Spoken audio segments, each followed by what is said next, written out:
My name is Pasang Yundupote, and today for our group presentation, we have choose the topic sexual health education, which is prepared by me and my friend Mitsulama. Hi, it's me, Mitsulama, and as my friend Nima have already told about the sexual health education, so today for the content we have lesson plan for whom and how long, resources and supplies, what is sexual health, consent and boundaries, as well as the risks, report, practice, activity and the references. So, simply we started our lesson plan with the topic sexual health education to guide our young adults in supported independent living with mild intellectual disabilities in simple and easy way so that it can be easily understood by everyone. Our goal in this presentation is to help the young adults to understand the importance of consent, recognize sexual practices so that they can avoid unwanted pregnancies, sexually transmitted diseases, and also to differentiate between public and private behaviors. So as my friends have already told about the lesson plan, so we're gonna talk about for whom and how long. So for young adults from age group of 15 with the mild intellectual disabilities living in the independent apartment, as well as our lessons takes nearly about 15 minutes involving all the young adults, as well as educating them about the health problems, as well as the sexual health related things, boundaries, consent and more. So for our resources and supplies, we have printed handouts. Firstly, printed handouts with simple understanding of sexual health plan can be implemented by everyone, which can be like visually seen and explained in more easy way.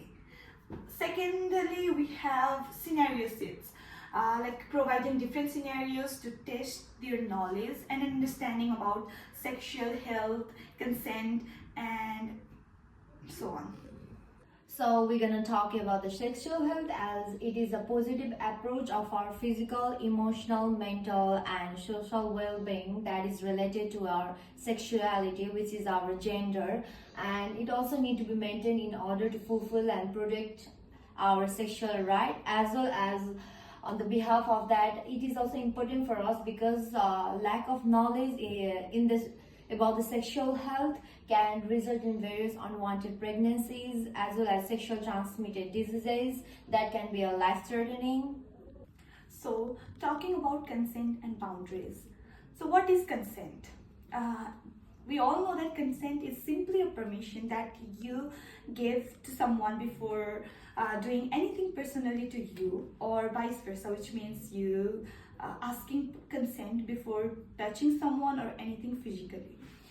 And then we also have our healthy and unhealthy boundaries. Talking about healthy boundaries, it is simply a boundary that you allow or that others allow you where no one feels uncomfortable or attacked physically or mentally in any way. And then unhealthy boundaries. Unhealthy boundaries is a situation where a person feels unsafe as a result of breaching their privacy or comfort zone without their permission. As my friend Pasang have already told about the consent and the boundaries, now I'm going to talk about the risks due to the lack of sexual health educations. As the first one is obviously the unwanted pregnancies, where they are unaware about the procedures and the sexual health awareness. As the next one is the sexually transmitted disease, and the next one is also a breach of privacy as well as the sexual abuse too. Okay, report. After getting knowledge about sexual health education, what you can do is report. Reporting is the first thing that you need to do if you know that someone is being sexually abused or any unwanted things are going on that will probably have a bad outcome. And you can only report after having the knowledge of sexual health education, knowing that something wrong is going on. So, whom to report? You can report to your manager, trusted staff member, family members, or also local authorities. And then how to report? You can probably report through written letters, mail, or also by attending meetings that are being held weekly, monthly. So as for the practice activity 1, we're gonna talk about the consent role play. So it is our main objective to give and ask for the consent whatever we do, wherever we are, at what time or at what location, as we need to pair up the step 2 is like use the scenario card that needs consent, and for the step 3 we need to pair up, like spend like 5 to 10 minutes acting a scenario using clear words to ask or give consent.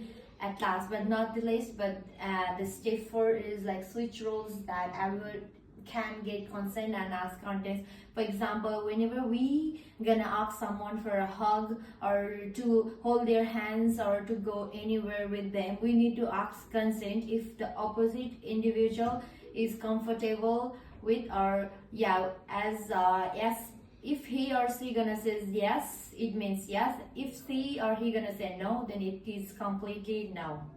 So, for our practice activity 2, we have chosen safer sex supplies exploration. So, in this activity, participants can learn how to use contraceptive device like condoms correctly to prevent any sexually transmitted infection and unwanted pregnancies. We can start by explaining the importance of the contraceptive device and then demonstrate how to open the condom package, check the expiration date, and put it on a model like a banana while leaving space at the tip. We can also show how to apply lubricant if needed and explain how to remove the condom safely after use. Participants then practice putting the condom on the model, followed by a discussion about their experiences and the importance of communication with partners about safe sex. We can conclude by emphasizing that using condoms is essential for maintaining sexual health because it have a lot of advantages, like being safe from any of the sexual transmitted diseases and any unwanted pregnancies.